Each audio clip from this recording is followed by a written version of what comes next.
What is the best way to avoid falling back into nihilistic behaviors and thinking? Well, a large part of that, I would say, is habit, the the maintenance, the development maintenance of good practices, habits.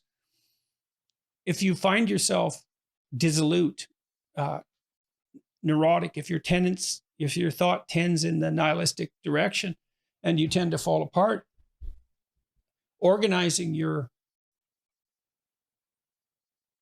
life across multiple dimensions is a good antidote. It's not exactly thinking. Do you have an intimate relationship? If not, well, probably you could use one. Do you have contact with close family members, siblings or children or parents, or people who are even more distantly related? If not, you probably need that.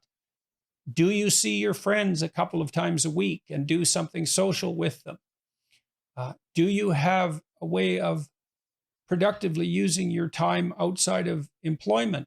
Are you employed? Do you have a good job, or at least a job that is practically sufficient and that enables you to work with people who you like working with, even if the job itself is, mundane or repetitive or difficult? Sometimes the relationships that you establish in an employment situation like that can make the job worthwhile.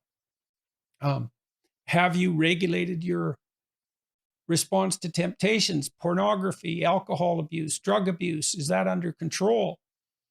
I would say differentiate the problem. There's multiple dimensions of attainment, ambition, pleasure, responsibility, all of that make up a life. And to the degree that it's possible, you want to optimize your functioning on as many of those dimensions as possible. You might also organize your schedule to the degree that you have that capacity for discipline. Do you get enough sleep? Do you go to bed at a regular time? Do you get up at a regular time? Do you eat regularly and appropriately and enough and not too much? Are your days and your weeks and your months characterized by some tolerable, repeatable structure that helps you meet your responsibilities, but also shields you from uncertainty and chaos and provides you with multiple sources of reward? Those are all the questions that I would decompose the problem into. The best way to avoid falling back into nihilistic behaviors and thinking.